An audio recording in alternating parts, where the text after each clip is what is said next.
Building 1 crore in India is not just about being a crorepati.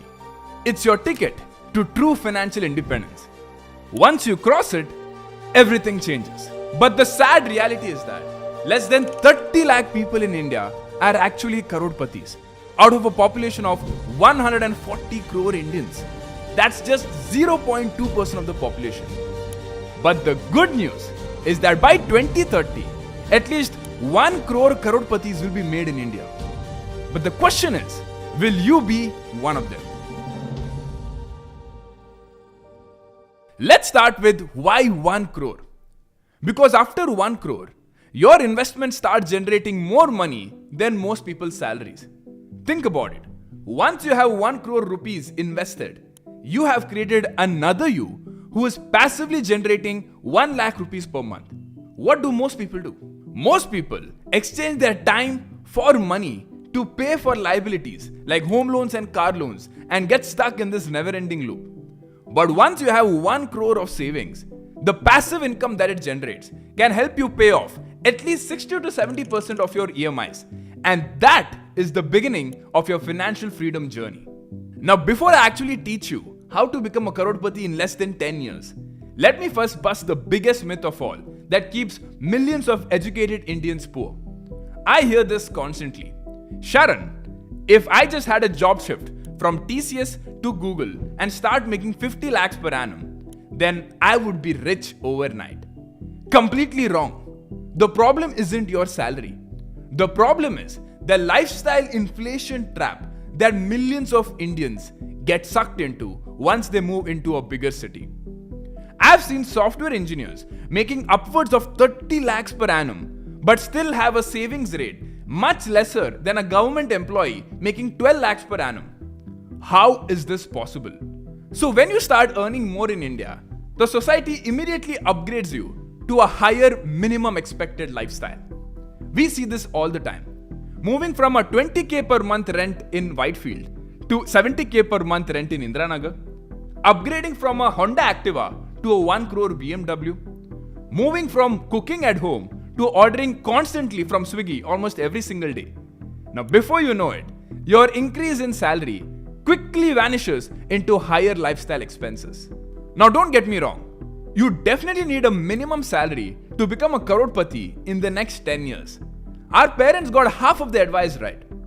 Study hard, get good marks, get into a top university, get a high CTC package, and then life will be set. But the reality is, life is not set even after you get a 50 lakh package.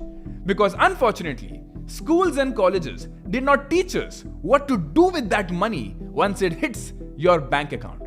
So let us find out what is that minimum salary that you need to become a crorepati in the next 10 years. We will first assume a 30% savings rate on your post-tax income. Now I know what you must be thinking.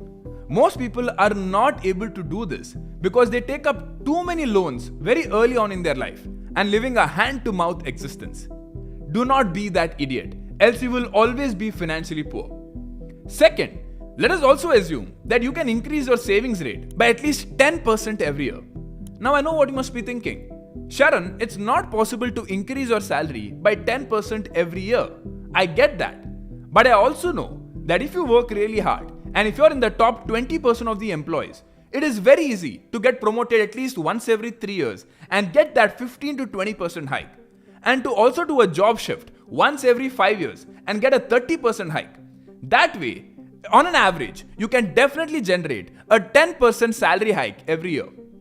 Now, if you're a slacker who wants everything to be handed to you on a silver platter, then I'm sorry, you cannot be a crorepati in a competitive country like India.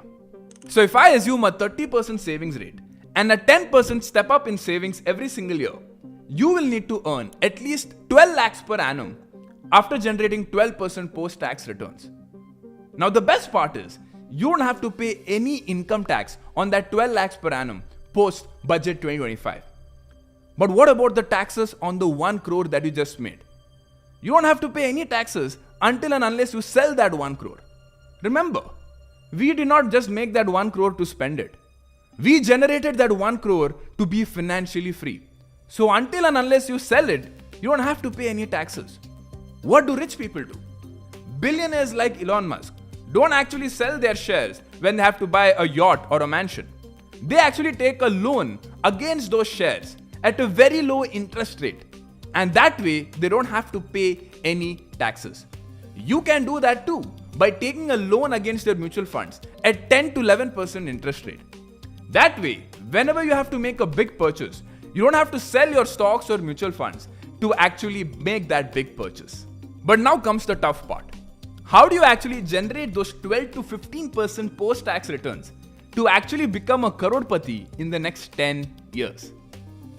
Now, if you look at the last 5 years, there have been dozens of mutual funds that have given upwards of 30% CAGR in the last 5 years. But assuming that for the future would be too optimistic because that happened because of the bull run that we just saw post-COVID. But assuming a 15% post-tax returns is reasonable according to me if you are a passive investor who doesn't want to do a lot of grunt work reading financial statements and annual reports every single day. So if you're a passive investor who wants to invest and forget, this is what I would recommend. 60% of your money in the Indian stock market, 10% of the money in the US market, 15% in gold, 10% in fixed deposits, and 5% in crypto. Which means if you're investing 30k per month SIP, around 18,000 rupees would go into Indian stocks and Indian mutual funds, 3,000 rupees would go into US stocks and ETFs and some tech companies, 4,500 rupees would go into gold mutual funds or ETFs or sovereign gold bonds in the secondary market, 3,000 rupees would go into a fixed deposit or bonds, and 1,500 rupees would go into crypto. This is the ideal portfolio mix for someone who is not an active investor and just wants to invest and forget. So if you follow this blueprint religiously in a disciplined manner, you have a very high chance of becoming a crorepati in the next 10 years. But what are those traps that could absolutely derail your plans from reaching that 1 crore mark? Trap number 1, not having enough health insurance coverage. Most of you guys would only be dependent on your company's corporate health insurance policy, which is usually not more than a 5 to 10 lakh coverage. That is not even 50% of the minimum required amount, especially if you're living in a big city.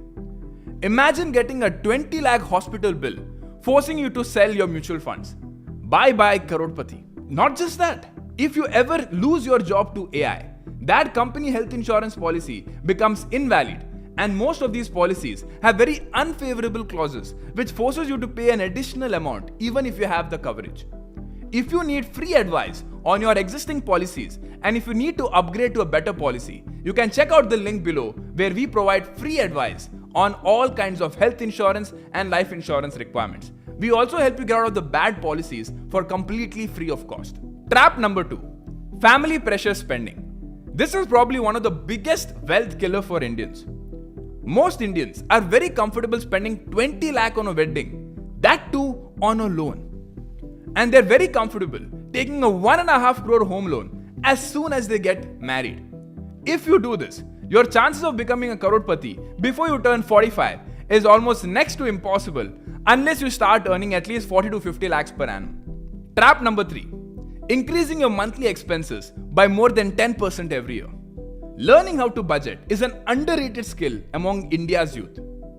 The annual savings rate of Indians have been on a declining trend over the last decade. Not because we don't earn more money, but because the world has created more ways to spend that money.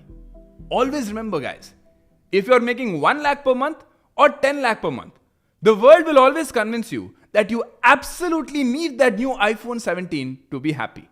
So in conclusion, building 1 crore in the next 10 years isn't about luck or inheritance. You do not need to go to IIT or even have rich parents. You just need to have a proven system and follow it diligently with absolute discipline. Now, the ball is in your court. Do you want to be a dreamer or an achiever? Dreamers are people who just watch the video and brag about their knowledge increasing. Achievers are people who actually use that knowledge and put that into action immediately. In my next video, I will actually teach you my 5-step framework on how I pick the best performing mutual funds out of 4,000 plus options. So make sure to like and subscribe to this channel, and I'll see you in the next one.